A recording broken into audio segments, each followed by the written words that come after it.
दोस्तों, अगर आप भी भारत और श्रीलंका के बीच बारिश के बाद खेला गया 5-5 ओवर का मैच देखने के बाद खुश हो तो वीडियो को जरूर लाइक कीजिएगा। आज के वीडियो का लाइक टारगेट हमने रखा है मात्र 100 लाइक्स का, तो लाइक करना बिल्कुल भी मत भूलिएगा। तो चलिए अब आपका ज्यादा समय ना लेते हुए शुरू करते हैं वीडियो। दोस्तों, जैसा कि आप सभी तो जानते हैं कि भारत और श्रीलंका के बीच 3 मैच की T20 सीरीज का आखिरी मुकाबला पल्ले किले स्टेडियम पर शुरू हुआ, जहां मैच शुरू होने में वैसे ही काफी देरी हो चुकी थी क्योंकि बारिश ने दस्तक दे दी थी। अब दोस्तों, मुकाबला ग्राउंड स्टाफ की कड़ी मेहनत के बाद शुरू हुआ और यहाँ टॉस जीतकर श्रीलंका के कप्तान चरित असलंका ने पहले बल्लेबाजी करने का फैसला किया। अब दोस्तों, पथुम निशंका और कुशल मेंडिस ने श्रीलंका के लिए पारी की शुरुआत की और यहाँ ताबड़तोड़ अंदाज में बल्लेबाजी करते हुए पथुम निशंका और कुशल मेंडिस ने पहले ही 2 ओवर में 24 रन बटोर लिए थे। यहाँ हर कोई यही सोच रहा था कि श्रीलंका के बल्लेबाजों को हुआ क्या, और ये बल्लेबाज तेजी से रन बनाने की स्पीड से आगे बढ़ रहे थे, लेकिन फिर से बारिश हो गई और मुकाबला मात्र 2.3 ओवर का ही इस दौरान हो पाया था और मैच में कुल मिलाकर 27 रन श्रीलंका ने बटोर लिए थे। अब यहाँ बारिश इतनी देर तक होती चली गई कि लगभग 2.5 से 3 घंटे तक मुकाबले को रोक देना पड़ा और दोस्तों, आखिरकार बारिश के बाद एम्पायर ने तो फैसला कर ही लिया था कि मुकाबला आगे नहीं करवाया जा सकता और इस मुकाबले को स्थगित करना पड़ेगा। लेकिन दोस्तों, खिलाड़ियों की राय यही थी कि 5-5 ओवर का तो मुकाबला कम से कम हो ही जाए और दोस्तों, आधी रात में जाकर 5-5 ओवर का रोमांचक मैच करवाया गया, जहां श्रीलंका की टीम ने पहले ही 2.3 ओवर में 27 रन बना दिए थे और आगे कंटिन्यू करते हुए श्रीलंका की टीम ने ताबड़तोड़ बल्लेबाजी अपनी जारी रखी। अब तीसरे ओवर से भी यहाँ 13 रन बटोर लिए गए थे और श्रीलंका की टीम ने 3 ओवर समाप्त होने तक 32 रन बना लिए थे। अब पथुम निशंका और कुशल मेंडिस ताबड़तोड़ बल्लेबाजी कर रहे थे, लेकिन फिर जब चौथा ओवर करवाने के लिए कप्तान सूर्य कुमार यादव ने रवि बिश्नोई को भेजा तो बिश्नोई ने आते से ही कुशल मेंडिस को कवर्स की तरफ बड़ा शॉट खेलने के लिए मजबूर किया और भाग जाती हुई गेंद सीधा हार्दिक पांड्या के हाथों में चली गई और कुशल मेंडिस इस दौरान 21 रन बनाकर आउट हुए। अब कुशल मेंडिस का विकेट गिर जाने के बाद मैदान पर श्रीलंका के लिए उतरे कुशल परेरा और अब यहाँ कुशल परेरा और पथुम निशंका पर पूरा दारोमदार था अपनी टीम के लिए ज्यादा से ज्यादा रन जोड़ने का। चौथा ओवर समाप्त होने तक श्रीलंका की टीम ने यहाँ 56 रन बना दिए थे और इस दौरान कुशल परेरा ने तो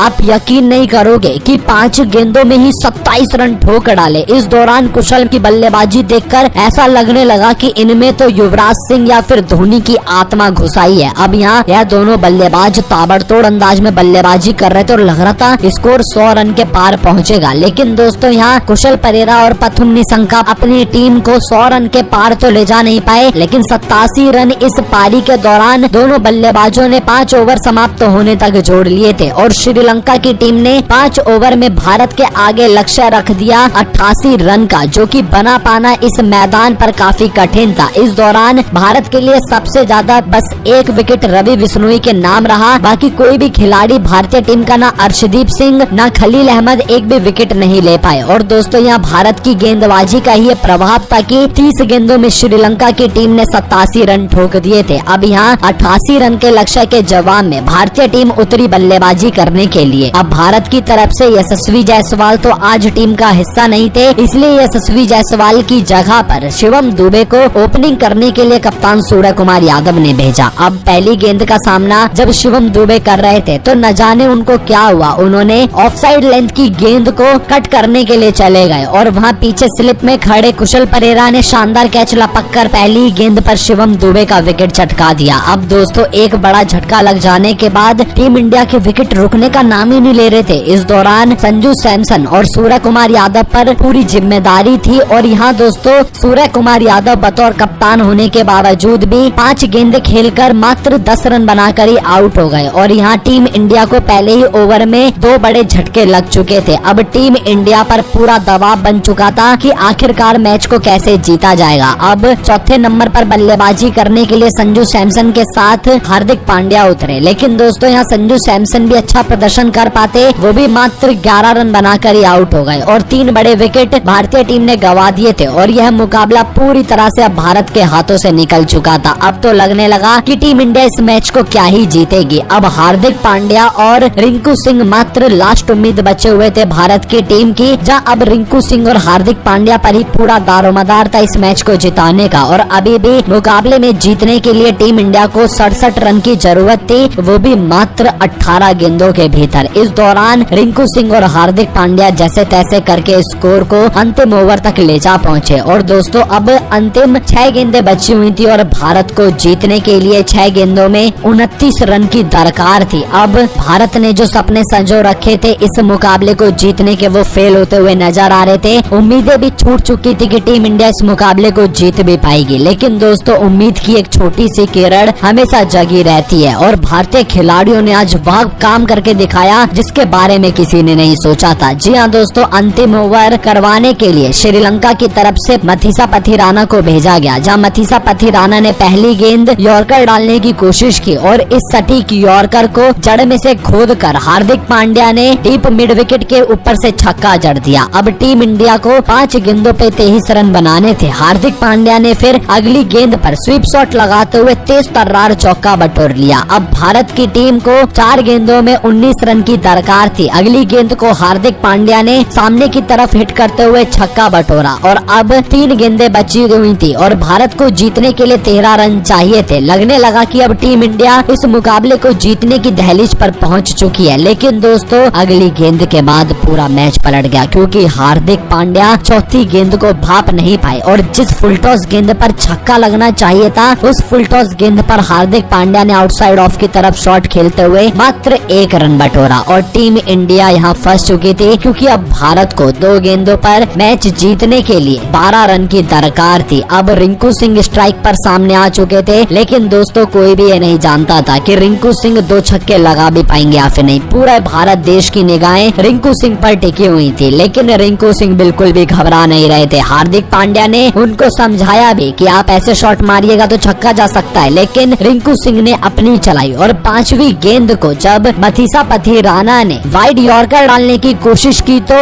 रिंकू सिंह पहले से ही जाकर आउटसाइड ऑफ की तरफ खड़े हो गए और वहां से लॉन्ग ऑफ की तरफ शानदार शॉट लगाते हुए रिंकू सिंह ने छक्का बटोर लिया। अब दोस्तों 1 गेंद बची हुई थी और रिंकू सिंह के लिए आगे खिलाड़ी गली पॉइंट कवर्स की तरफ तो खड़े ही थे और थर्ड मैन की तरफ भी रिंकू सिंह शॉट ना लगा पाए। पहले से ही पूरी तैयारी चरित असलंका ने कर रखी थी, लेकिन दोस्तों चरित असलंका ये भूल गए कि Rinku Singh deep covers point की तरफ भी शॉट लगाने से चूकते नहीं है और रिंकू सिंह ने डीप कवर्स पॉइंट के ऊपर से छक्का जड़कर भारतीय टीम को इस हारे हुए मैच में जिताया, जिसमें भारत की जीत हुई। और इस दौरान भारत के लिए सबसे ज्यादा 36 रन रिंकू सिंह ने बनाए तो 31 रन हार्दिक पांड्या के बल्ले से निकले, जिसके बलबूते पर टीम इंडिया जीतने में कामयाब रही। हालांकि भारत और श्रीलंका के बीच तीसरे T20 मुकाबले से पहले खेला गया यह इंट्रा स्क्वाड और अभ्यास सत्र का मुकाबला है, जिसमें भारतीय टीम की जीत हुई। बाकी अब आप सभी की क्या राय है बारिश के बाद खेले गए 5-5 ओवर के मुकाबले के बारे में, और आप टीम इंडिया को बल्लेबाजी के लिए 10 में से कितने नंबर देना चाहोगे? अपनी कीमती राय हमें कमेंट करके जरूर बताइए।